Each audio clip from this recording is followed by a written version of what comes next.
अस्सलाम वालेकुम लिसनर्स। युसरा शाह का novel Mera Khadoos Humsafar which is the complete novel, so let's get started. वो क्लास से निकल के मुंह लटकाए अपनी दो सहेलियों के साथ चल रही थी। दिल उसका अजीब सा हो रहा था। उसके कॉलेज का आज आखिरी इम्तिहान था और परेशानी कॉलेज छोड़ने की या इम्तिहान के बुरा होने की नहीं थी, बल्कि एक अजीब सी परेशानी घिरी हुई थी मोहतरमा को। सफ़ेद यूनिफॉर्म में वो सफ़ेद और शफाफ जिल्द, पतली सी नाक वाली लड़की बालों की ऊंची पोनीटेल बनाए अपनी ही सोचों में मगन थी। अरे रुबाब, क्या हुआ? ऐसे परेशान क्यों हो? वो तीनों कैंटीन के पास खड़ी लड़कियों के रश में उस रश के ख़त्म होने के इंतज़ार में थी। जब सनम ने उसको यूं सोचों में डूबा हुआ देखा तो पूछ बैठी। रुबाब ने अपनी छोटी सी आंखों से उसको घूरा, जैसे समझ ना पा रही हो कि जवाब क्या दे। आज मोहतरमा का पर्चा सही नहीं हुआ होगा ना, तभी सफिया ने खुद की सोची हुई वजह बताई। इसको कब पर्चा सही होने या ना होने की फिक्र होने लगी भला? ये तो चिल बंदी है एकदम। पर्चा गलत हो ये सही, इसके मामू जान बैठे हैं ना इसको पास करवाने के लिए, वो अलग बात है। कभी हमारी कोई सिफारिश नहीं करवाई। सनम शरारत से बोली। यार है बस एक टेंशन, कल रात से परेशान हूँ। काश ये इंटर क्लास खत्म ही ना होती या इम्तिहान चलते रहते। रुबाब नाक चढ़ाकर नहवत से बोली। उन दिनों की आखिरकार बारी गई। क्या खाएं आज? सफिया ने कैंटीन पर खड़े होकर उनसे मशवरा मांगा। समोसे लो और कोल्ड ड्रिंक्स भी। मैं कहती हूँ चाट भी ले लो। वैसे भी आज आखिरी दिन है कॉलेज में। सनम ने आज कुछ भी नहीं छोड़ना था। तुम बताओ मिस परेशान? सफिया ने रुबाब से पूछा। यार ले लो कुछ भी, मेरा पेट तो टेंशन ने ही भर दिया है। रुबाब काफ़ी परेशान थी। वो तीनों चलकर अब बेंच पे बैठी हुई थी। सफिया और सनम खाने पर टूट पड़ी, जबकि रुबाब अपने हाथों में अपना चेहरा रखे मायूसी से उन दोनों को देख रही थी। यार तुम लोग आगे भी पढ़ोगी ना? रुबाब की बात पर उन दोनों ने पहले रुबाब और फिर एक दूसरे को देखा। हाँ भाई, जाहिरी बात है तुम्हारा इरादा नहीं किया आगे पढ़ने का। सफिया ने समोसा उसकी तरफ बढ़ाते हुए कहा। यार मेरी डाइन मुमानी तो इंतज़ार में है कि कब मेरे इम्तिहान ख़त्म हो और कब वो मेरी शादी करवाएं। रुबाब की परेशानी की वजह यही थी। हाय सच बताओ यार, जल्दी शादी करो ताकि मैं अम्मी से नए नए कपड़ों की फरमाइश करूं कि दोस्त की शादी है। कसम से 2 महीनों से एक जोड़ा भी नहीं लिया। सनम चहकती हुई बोली। हाँ यार रुबाब, ये तो काम पहली ही फुर्सत में करो तुम। मुझे तो खूब सारा नाचना है तुम्हारी शादी में। खानदान में भी अभी दूर दूर तक कोई शादी नहीं, बोर हो जाएंगे, इसलिए चलो तुम कर लो। सफिया को अपने मज़े की पड़ी थी और रुबाब उन दोनों को मुंह खुले देख रही थी, जो उसकी परेशानी नहीं बल्कि अपनी खुशी देख रही थी। कितनी कमीनी हो तुम दोनों, मतलब तुम लोग तो कुछ घंटे मज़े करके चली जाओ और तुम दोनों के मज़े की खातिर मैं अपनी पूरी ज़िंदगी बर्बाद कर दूँ। हद है वैसे। रुबाब गुस्सा करती बोली। यार सोचो ना कि तुम्हारी शादी होगी, घर में तुम्हें इम्पोर्टेंस दी जाएगी, ढेर सारे कपड़े और जेवर मिलेंगे तुम्हें। बेटा ठाठ हैं तुम्हारे, शादी कर ले। सन की बात सुनकर रुबाब ने उसको घूरा। अच्छा बच्चू ऐसी बात है तो तू कर ले शादी। यार मैं तो कर लेती पर अब्बा नहीं मानेंगे, वरना मैं तो लो अभी ही तैयार हूँ। सनम अफसोस करती बोली। कितनी खुशकिस्मत हो तुम लोग, आज मेरे भी अब्बा जिंदा होते ना तो देखती मैं अपनी डाइन मुमानी को। रुबाब दुख भरे लहजे में बोली। रुबाब कॉलेज से आई और अपना बैग सोफे पर फेंक के जूतों समेत सोफे पर लेट गई और अपनी आंखें बंद कर दी। यहाँ क्यों सोई हो? मेरा सोफ़ा ख़राब हो रहा है, हटाओ अपने पैर। 9 साला नादिर, जो कि रुबाब की मुमानी रुखसार का बेटा था, उसको जूतों समेत सोफे पर लेटा देखा तो चिल्ला कर बोला। रुबाब उसके चिल्लाने पर थोड़ा सा चेहरा ऊपर किए इधर उधर देखने लगी और जब देखा कि कोई नहीं है तो वापस से वहाँ उसी तरह लेट गई। चल चश्माटू, ज़्यादा सर ना खा, रफू चक्कर हो जाए यहाँ से। रुबाब ने उसको टालने के अंदाज से कहा। मैं अम्मी को बता दूंगा छिपकली, अगर तुम यहाँ से नहीं उठी तो। नादिर ने उसको धमकी दी और अपनी बहन का सिखाया हुआ नाम छिपकली से मुखातिब किया उसको। रुबाब उसकी बात सुनकर सोफे से उठ बैठी। क्या कहा तुमने? छिपकली? हिम्मत कैसे हुई तुम्हारी? रुबाब गुस्से से बोली। उसको बोला को बिल्कुल भी पसंद ना था। हाँ तुम छिपकली हो। फारियाबाजी कहती है तुम छिपकली की तरह चिपको, पतली सी और बेहद तंग करने वाली लड़की हो। नादिर ने अपनी बहन का सिखाया हुआ सबक उसके सामने दोहराया। अबे ऐसी लगाऊंगी ना एक कि चश्मा 100 फीट दूर जाकर गिरेगा तुम्हारा। और तुमने खुद को देखा है? 1 रुपए वाले काले बेकार और खोटे सिक्के हो तुम। और तुम्हारी ये मोटी बहन फारियाबाजी सारे घर का खाना तो ये खा जाती है और फिर भी कहती है कि मैं तो कुछ खाती ही नहीं, फिर भी पता नहीं क्यों मोटी हूँ। रुबाब टेढ़ा मुंह बनाए फारिया की नकल करती हुई बोली। रुको, मैं फारियाबाजी को अभी तुम्हारी शिकायत लगाता हूँ। नादिर चश्मा उंगली से ऊपर करता हुआ भागा। रुबाब भी उसके पीछे लपकी। रुक चश्माटू शिकायती कबूतर। रुबाब उसको ना रोक पाई तो एक कुशन उसकी तरफ फेंका। नादिर ने सोफे से नीचे जंप लगाया और कुशन सीधा पीछे से आते रुखसार के चेहरे पर जा लगा। रुखसार ने रुबाब को घूरा। रुबाब ने अपने हाथ अपने मुंह पर रख लिए और नादिर की शैतानी मुस्कुराहट बता रही थी कि अब रुबाब की हैर नहीं। सॉरी मोमानी, वो मैं। नादिर अपने कमरे में जाओ। रुखसार रुबाब की बात काटती हुई बोली। नादिर रुबाब को ज़ुबान दिखाता चला गया, पर अभी वो उसको कुछ नहीं कह सकती थी सिवाय घूरने के। सारा दिन मेरे बच्चों से लड़ती रहती हो, आखिर बिगाड़ा क्या है मेरे मासूम बच्चों ने तुम्हारा? रुखसार सोफे पे बैठी अपनी लिपस्टिक जो कि काफ़ी ज़्यादा गहरी थी उसको और गहरा करती हुई बोली। रुखसार को फैशन का बहुत शौक था, हर वक्त ही सजी धजी रहती थी। बालों का ऊंचा जोड़ा, मेकअप से लबरेज चेहरा, जामुनी रंग की लिपस्टिक और काजल से लगाया हुआ तिल जो कि वो खुद अपने गाल पर लगाया करती। रुबाब उसको जब भी देखती उसको स्नो वाइट की सुतीली माँ याद आती जो इसी तरह सची धजी रहती और स्नो वाइट पर जुल्म किया करती थी।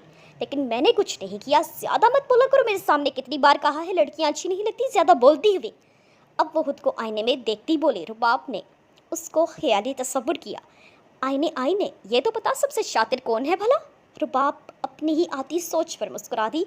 ज़्यादा हंसी आ रही है तुम्हें? रुखसार अपना पर्स बंद करती बोली। रुबाब वहाँ खड़ी बस लब ही काटती रह गई। आखिरी इम्तिहान था ना आज तुम्हारा, हो गया? जी हाँ। चलो फिर तुम्हारे रिश्ते की बात चलाती हूँ।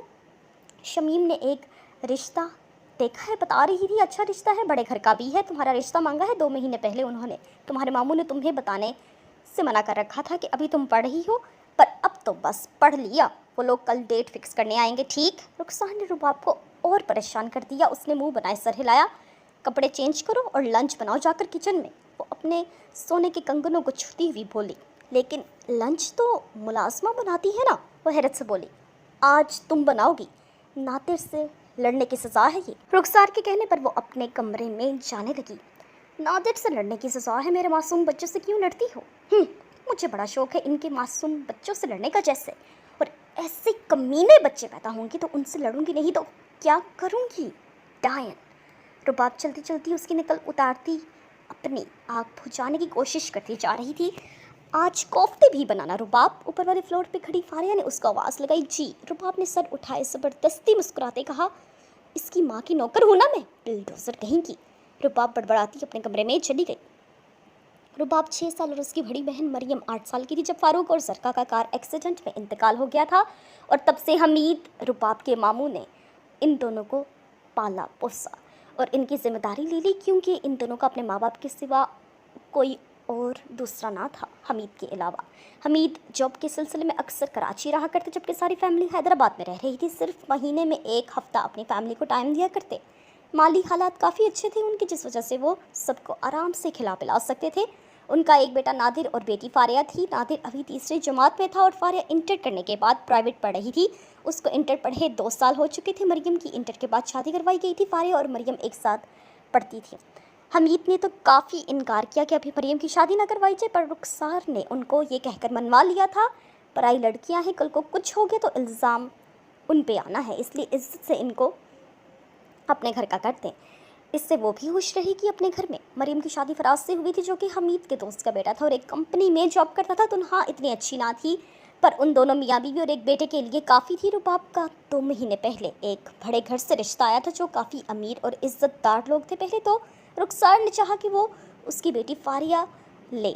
उसने कई सारी कोशिशें भी की, पर उन लोगों को रुबाब ही अच्छी लगी थी और इंतज़ार भी करने को तैयार थे। हमीद ने उनको 2 महीने का वेट करने को कहा। अच्छी जान पहचान थी हमीद की उनसे, जो कि कराची में ही रहा करते थे, तो हमीद को ये रिश्ता रुबाब के लिए सही लगा और वो मुतमईन भी रहे। इसलिए बददिल होकर आखिर रुखसार को भी मानना ही पड़ा। शुरू से लेकर ही रुखसार का रवैया उन दोनों बहनों के साथ ठीक ना था। हर घर का काम उनसे करवाया जाता और जब जब हमीद हैदराबाद आते उनके सामने रुखसार बेगम अच्छा होने की एक्टिंग किया करती। बाकी हमीद का रवैया जैसा अपने बच्चों के साथ था वैसा ही रुबाब और मरियम के साथ भी था। मरियम की शादी भी काफ़ी धूमधाम से की गई और हमीद ने उसको बहुत कुछ दिया, बस कभी कभी रुखसार की चिपड़ी बातों में आ जाया करते थे।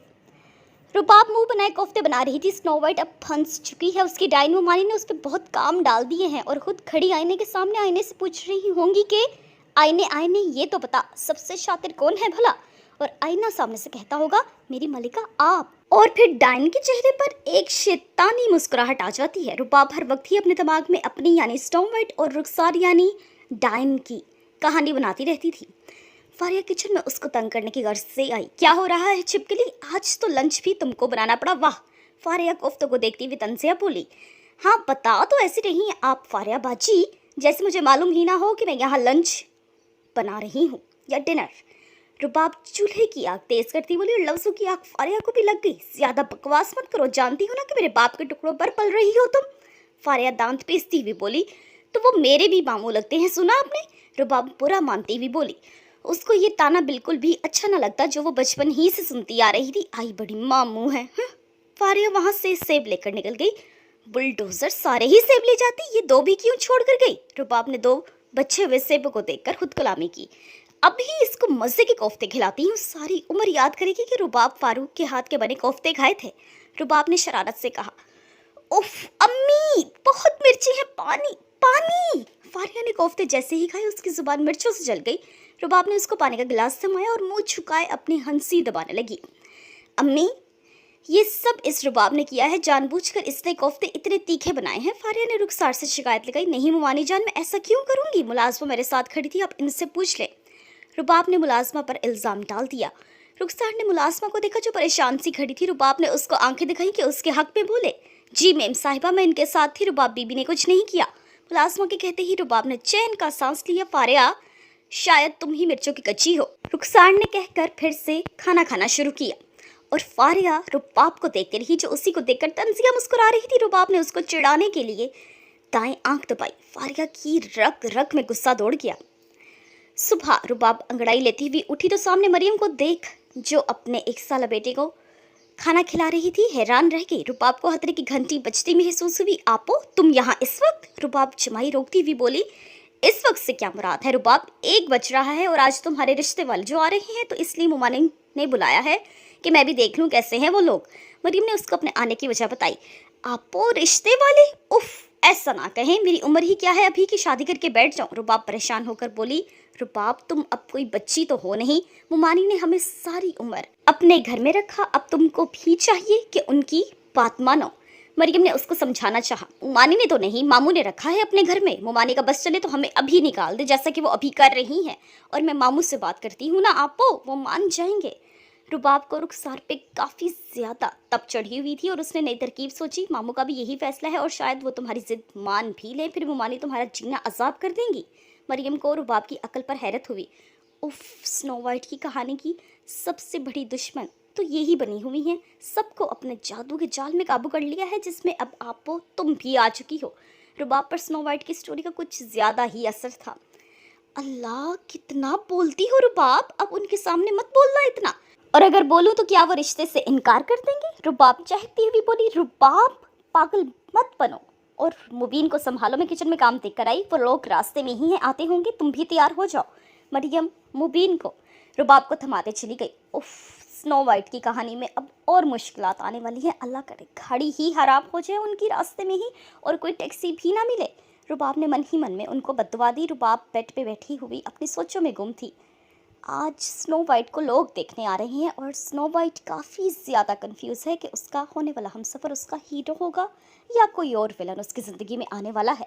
मरियम कमरे में दाखिल हुई तो रुबाब को अपनी सोचों में गुम होता देखा। पीले शलवार सूट में मलबूस और रेशमी अंचल फैलाकर पहना गया था, बालों को जूड़े में कैद रखा गया था और आगे से 2 लटें झूल रही थी। तैयार हो गई हो ना, बहुत प्यारी लग रही हो माशाल्लाह। और ये मुबीन को पकड़ो, मुझे कुछ काम है। रुबाब ने मुबीन को लिया अपनी गोद में बिठा दिया। नहीं, मुझे नहीं जाना उन लोगों के पास, आप वो बस डेट फिक्स करने आए हैं ना, वो करके चले जाए वो लोग। रुबाब बेड का क्राउन पकड़े जिद्दीपन से बोली। ये वो लोग क्या लगा रखा है, ससुराली हैं तुम्हारे। और रुबाब, चलो जिद ना करो, उठो बच्चा। मरियम ने उसको इस बार प्यार से समझाया और उसको बेड ग्राउंड से अलग करने की कोशिश की। आपको नहीं ना प्लीज़। रुबाब और ज़्यादा चिपक गई ग्राउंड से। अरे रुबाब, क्या बचपना है, चलो मुमानी जान बुला रही हैं तुम्हें। मरियम थक गई थी उसको यूँ खींचते खींचते। वो डाइन अपनी बुलडोज़र की तो शादी करवा नहीं रही, मेरे पीछे क्यों पड़ी हैं। इतना शौक है तो पहले इस घर पर जिसका बोझ ज़्यादा है उस मोटी को जलता करे ना। रुबाब को सबसे ज़्यादा गुस्सा रुखसार पर ही था। रुबाब, ऐसे नहीं बोलते। मरियम ने उसको घूरा। रुबाब, जल्दी आओ, मेहमान इंतजार कर रहे हैं। रुखसार ने आकर कहा। चलो जल्दी से। मरियम ने धीरे से रुबाब को कहा और दुपट्टा उसके सर पर कर दिया। रुखसार वहाँ से चली गई। वो दोनों भी उसके पीछे चली आई। लाउंज में नौरीन बेगम और उनकी 2 बेटियां ताहिरा और आयशा उनके साथ बैठी हुई थी और उस नाजुक लड़की को देखा जो नजरें झुकाए आ रही थी।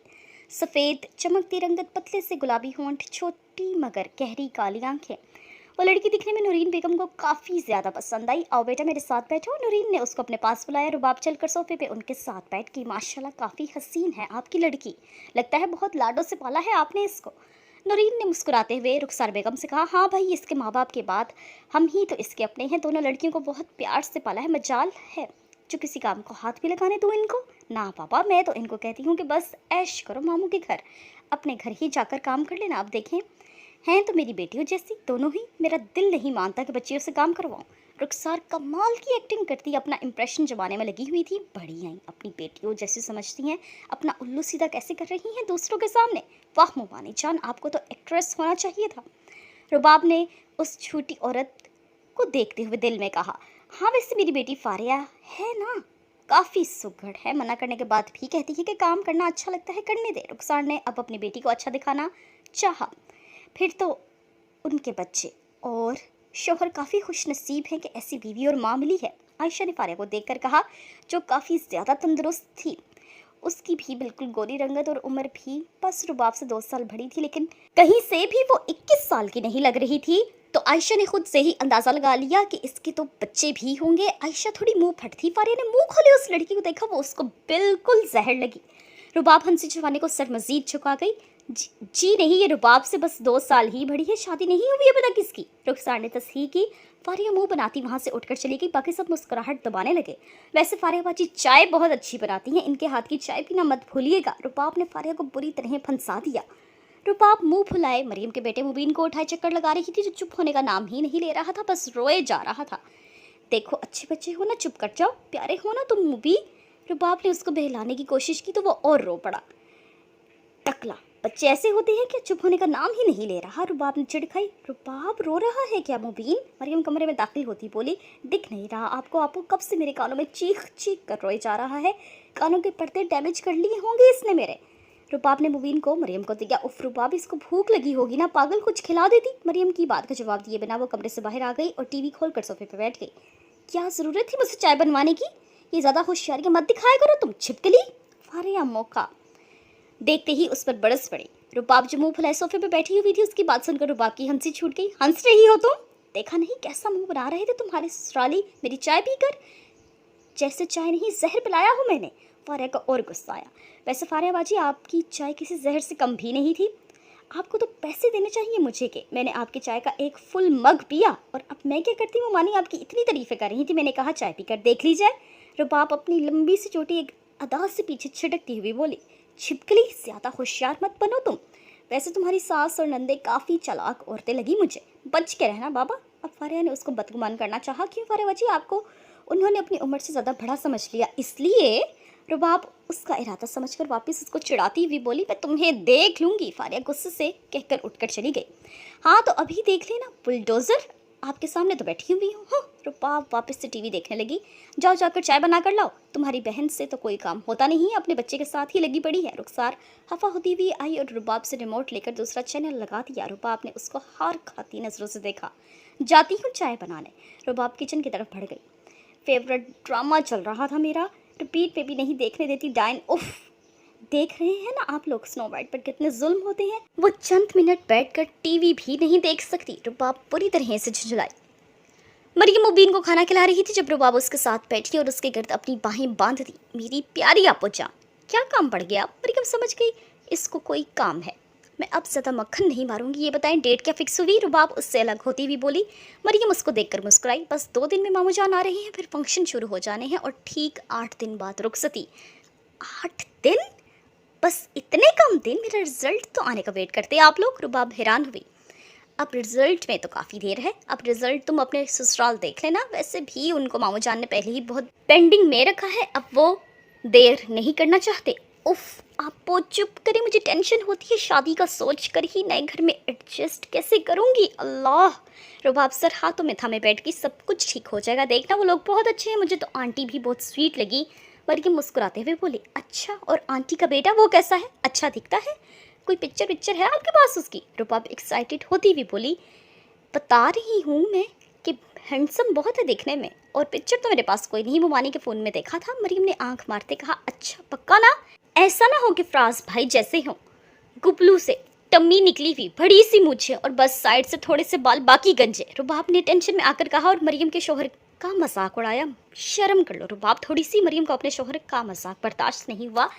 हाय हाय, मोहतरमा गुस्सा हो रही हैं, इनके शोहर को कुछ ना बोला जाए। रुबाब शरारत से उसको चिढ़ाती हुई बोली, तुम्हें भी लगेगा बुरा एक दिन जब कोई तुम्हारे शोहर का मजाक उड़ाएगा, देखना बेटा। मरियम उसके सर पर चपत रसीद करते बोली।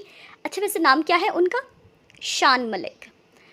ओह, तो स्नो वाइट की ज़िंदगी में उसका प्रिंस आने वाला है, शान मलिक। नाम तो काफ़ी सोबर है, अल्लाह करे दिखने में भी अच्छा हो, बिल्कुल हीरो जैसा। वरना ऐसा ना हो कि वो बदतमीज़ सफ़िया और सनम मेरा मजाक बनाना शुरू कर दे। इज्जत का सवाल है भाई, पर प्रिंस क्या वाकई में होते हैं? रुबाब सीढ़ियों पर बैठी अपने दुपट्टे के साथ खेलती हुई सोचे जा रही थी। इसी दौरान नादिर सीढ़ियों से भागता हुआ आया और रुबाब का हाथ कुचलता हुआ चला गया। आह, रुबाब कराही। नादिर ने एक शैतानी मुस्कुराहट उछाली। अंधे हो, देख नहीं सकते? ओह सॉरी, तुम तो वाकई अंधे हो, चश्मिश कहीं के। रुबाब गुस्से से बोली और अपना हाथ से हिलाया। सफ़ेद हाथ पर लाल निशान पड़ चुका था। छिपकली, अपने लेम जोक्स मारना बंद करो, कोई नहीं हंसने वाला। नादिर अपना बॉल हाथों में घुमाता हुआ बोला, तुमसे किसी ने पूछा नहीं, शैतान कहीं के, दफा हो जाओ मेरी नजरों से, वरना ऐसा मारूंगी ना कि सारी उम्र इन सीढ़ियों पर से उतरने चढ़ने के लायक नहीं रहोगे तुम। रुबाब गुस्से से पूरी लाल पड़ चुकी थी। नादिर ने उसको बॉल दे मारी जो कि रुबाब के सर पर लगी और हंसता हुआ वहां से निकल गया। रुबाब अपने सर पर हाथ रखती हुई उठकर उसको अच्छी वाली सुनाने जा रही थी, पर दरवाजे पर खड़े हमीद साहब को देखकर चुप हो गई, जो नादिर की हरकत देख चुके थे और अब उसी को घूर रहे थे। मामू जान, कैसे हैं आप?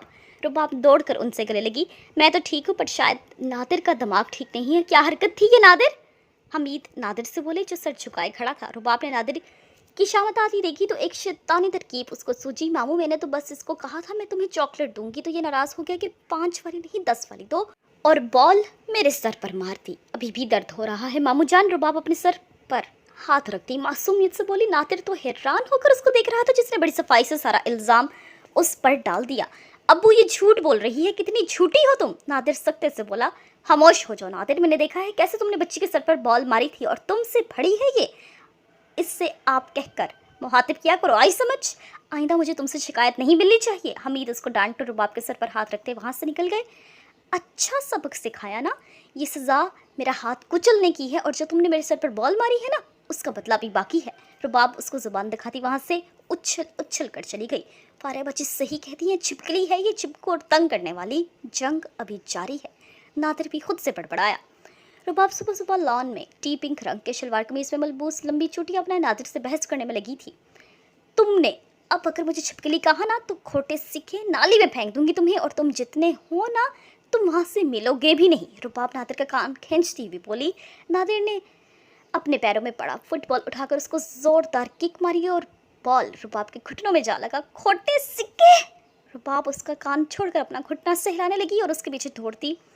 इससे पहले बाहर का दरवाज़ा बचा, बाद में सबक सिखाती हूँ इसको। वो दुपट्टा गले में ठीक करती दरवाजे की तरफ बढ़ी। उसने जैसे ही दरवाज़ा खुला उसको एक मगरूर शख्स खड़ा दिखाई दिया। एक गंदमी रंगत वाला हट्टा कट्टा लंबे कद का मालिक, हल्की सी शेव, तरतीब से बने बाल और आंखों पे सन ग्लासेस लगाया हुआ वो ट्रैक सूट में था। हाय कितना हैंडसम है, बिल्कुल मेरे ख्वाबों की प्रिंस जैसा। रुबाब ने उसको देखते हुए सोचा, हट कमीनी क्या सोचे जा रही हो, अब रिश्ता हो गया है तुम्हारा। रुबाब ने अपनी सोचों को झटका। वो लड़का दरवाज़ा खुलते ही अंदर की तरफ घुसा और उसके पीछे 2-3 आदमी टोकरियों में कुछ सामान लिए अंदर दाखिल हुए। रुकिए रुकिए, कौन है आप और ऐसे कैसे घर में घुस आए हैं? और ये टोकरे, इनमें कोई बम छुपाया हुआ है क्या? तुम किडनैपर हो, किसी को किडनैप करने आए हो? रुबाब रवानगी से हैरान होती हुई बोली कि जान ना पहचान, मैं तेरा मेहमान। वो शख्स अंदर घुस आया। फिर रुबाब जो अंदाज़ा लगा सकती थी उसने लगाए, जबकि अंदाजे सभी बेवकूफ़ाना थे। मैं कोई किडनैपर नहीं हूँ। वो शख्स अपने ग्लासेस उतारता हुआ इत्मीनान से बोला। रुबाब ने उसकी आंखें देखी, गहरी, काली और संजीदा। तो क्या कोई चोर हो? वैसे लगता तो नहीं कि तुम्हें चोरी करने की ज़रूरत है, अच्छे ख़ानदान के लगते हो। रुबाब उसका हुलिया देखती हुई बोली, एक नाम नोट करो। वो शख्स बिना रुबाब की तरफ देखता हुआ संजीदगी से बोला और अपना एक एयरफोन कान से निकाला। हैं, क्या मतलब? रुबाब हैरान हुई। अजीज़ मेमन एक माहिर न्यूरोलॉजिस्ट हैं, उनसे अपने दिमाग का इलाज करवा लेना। वो आराम से कहकर तीखे तेवर लिए वहाँ से निकल गया और रुबाब मुंह खोले उस मकरूर से शख्स को देखे गई जो इतनी बदतमीजी कर गया था। देखने में ही प्रिंस था ये तो, बाकी अंदर से पूरा विलन। रुबाब उकताहट से बोली, आप लोग कौन है और यहाँ कैसे? रुबाब ने उसके एक आदमी को जाता हुआ देखा तो पूछ बैठी, जो उस शख्स से पीछे बाहर निकले थे। जी ये हमीद साहब का घर है ना? हम मिठाई लाए हैं। बेगम साहिबा के कहने पर वो आदमी कहकर चला गया। शायद वो सभी बहुत जल्दी में थे। अच्छा, मामू जान के होंगे, कोई दोस्त हमेशा ही मिठाई भेजते रहते हैं, लेकिन इस तरह तो कभी नहीं कि लोग टोकरी लेकर अंदर ही आ गए बिना इजाज़त से, वो भी। खैर मेरा क्या, कोई होगी अमीर पार्टी। वो कंधे उचकाती वहाँ से चली गई। वो टहलती टहलती लाउंज में गई तो वहाँ उसको फारे और नादिर मिठाइयों पर टूटते हुए नजर आए। नादिर, तुम मत खाओ, कोई फायदा नहीं, क्योंकि तुम्हारा भी खाना शायद फारे बाजी को ही लग जाता है। रुबाब वहाँ से कहकर भागी और दोनों बहन भाई पेचोताप खाते रह गए। रुबाब की आज मेहंदी हो गई थी और वो कमरे में बैठी अपनी मेहंदी सुखा रही थी, जो कि बाजुओं तक भरी हुई थी। वो अपने हाथ की खूबसूरत मेहंदी देख रही थी, जिस पर खूबसूरत डिज़ाइन बनाए गए थे। शायद उसने मेहंदी तकरीबन 10 साल बाद लगाई थी। उसको रुखसार किसी भी किस्म का फैशन वगैरह नहीं करने देती थी, ना मेहंदी, ना हेयर कटिंग, ना कोई मेकअप वगैरह, इसलिए कि वो जानती थी कि रुबाब खूबसूरत है और अगर वो सच धज के घूमेगी तो उसकी बेटी फारिया को कौन देखेगा, जो हर वक्त टिप टॉप तैयार रहा करती थी। स्नो वाइट अब बस कुछ दिन ही इस घर की मेहमान है। स्नो वाइट याद करेगी इस घर को, यहाँ तक कि नादिर और उस बुलडोजर को भी। कहानी के बैलेंस को कौन भूल सकता है भला? पर स्नो वाइट की ज़िंदगी बहुत अनरोमांटिक है। उसने अभी अपने हमसफर प्रिंस को देखा ही नहीं। उफ, स्नो वाइट तुम्हारी नादिर जैसी खोटी किस्मत।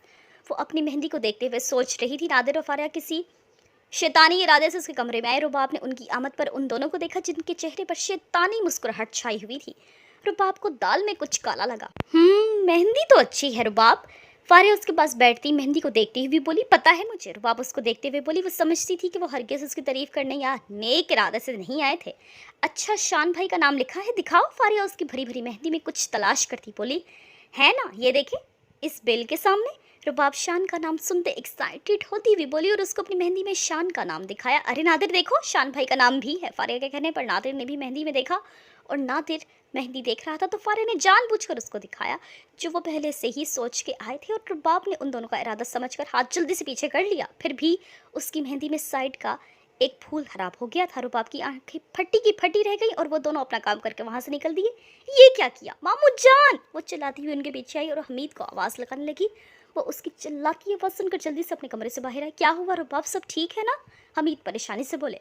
मामूजान, फारिया बाजी और नादिर ने मेरी मेहंदी खराब कर दी, वो भी जानबूझकर। देखें, वो अपनी मेहंदी दिखाती हुई बोली। और अब नादिर और फारिया की शामत आनी थी। नादिर और फारिया किधर हैं? हमीद नादिर और फारिया को सुनाए जा रहे थे और रुबाब बड़े मज़े से दोनों की इज्जत अफजाई होती देख रही थी। रुखसार ने मन ही मन सोच लिया कि कल का सारा काम रुबाब से करवाएंगी।